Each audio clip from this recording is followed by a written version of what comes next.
মুখ্যমন্ত্রী যে বলেছিলেন, যে মন্ত্রী বলেছিলেন, তাকে কি শাস্তি দিয়েছিলেন? দেননি। দিনে রাতে মহিলাদের অপমান করা হয়।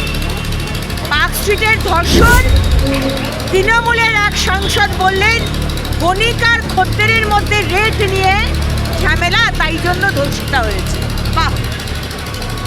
হাঁসখালির 14 বছরের মেয়ে খুন করা হলো, তৃণমূলের ছেলে খুন করলো ধর্ষণ করে। মুখ্যমন্ত্রী বলে ওর তো পেটে বাচ্চা ছিল, ওর তো প্রেম ছিল। তো তৃণমূলে যত মহিলাদের আক্রমণ করবে, ছোট করবে, হেনস্থা করবে, হেকেল করবে, তত তাদের পদোন্নতি হবে।